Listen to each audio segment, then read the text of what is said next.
Bonsoir à tous, on débute ce journal du Mercato au Paris Saint-Germain où ça bouge dans tous les sens depuis quelques jours. Dans un premier temps dans le sens des départs, Kylian Mbappé a annoncé, après avoir été sacré champion du monde, qu'il restera au PSG la saison prochaine et sa décision est sûre à 100%, ce qui n'est pas encore le cas de Neymar. Toujours convoité par le Real Madrid, le Brésilien a indiqué qu'il resterait dans la capitale s'il était sûr qu'il serait toujours le cœur du projet du PSG, ce qui devrait être le cas. Kevin Trapp de son côté voudrait lui aussi rester. Malgré l'arrivée de Buffon, le gardien allemand aimerait continuer avec le club champion de France en titre, ce qui ne devrait pas être le cas de Alphonse Areola. Le nouveau champion du monde est dans le viseur de la Roma afin de remplacer Alisson sur le départ. Enfin, on a appris aujourd'hui que Angel Di Maria serait dans le viseur du Napoli.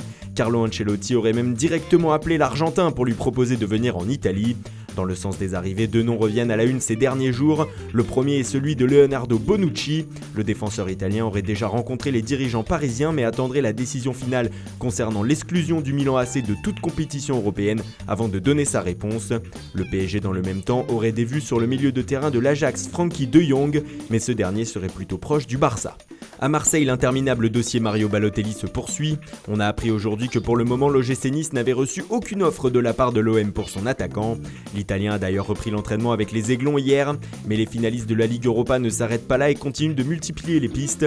Les Marseillais seraient aussi sur Valentin Esric, qui évolue actuellement à la Fiorentina. La Viola demanderait 7 millions d'euros. À Bordeaux, on s'attend à perdre Malcolm, mais le Brésilien ne sait toujours pas où il jouera la saison prochaine. Dernièrement, Everton s'est penché sur son cas, mais selon nos informations, les Toffees ont lié son arrivée à la vente de leur pépite Ademola Lookman. Ce dernier était prêté à Leipzig la saison passée et le club allemand fait tout pour le recruter définitivement. À l'étranger, Liverpool avance à vitesse grand V sur le gardien de la Roma, Alisson. Selon la presse anglaise, les Reds ont formulé une nouvelle offre de 75 millions d'euros afin de faire craquer les Romains. Ce qui serait déjà le cas, les dirigeants de la Roma auraient accepté la proposition de Liverpool, selon la presse italienne. À Manchester City, après le recrutement de Riyad Mahrez, les Citizens ne veulent pas s'arrêter là. Pep Guardiola souhaiterait en effet tenter le coup Miralem Pjanic, mais le milieu de la Juve est aussi convoité par le Barça, ce qui pourrait s'avérer compliqué. À Arsenal, deux joueurs semblent sur le départ. Danny Welbeck et David Ospina devraient faire les frais du recrutement des dernières semaines des Gunners. L'attaquant anglais et le gardien colombien ne devraient pas résister à la concurrence. Et puis c'est officiel depuis hier, Wabi Kazri rejoint l'AS Saint-Etienne.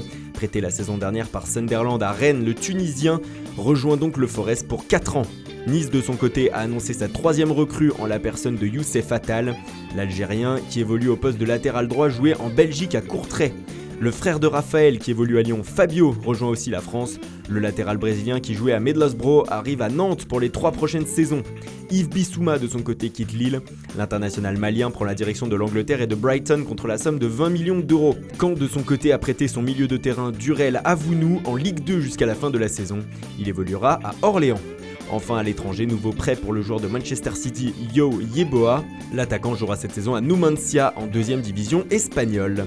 Voilà, c'est tout pour aujourd'hui. Bonne soirée à tous et rendez-vous dès demain matin pour de nouvelles informations sur le Mercato.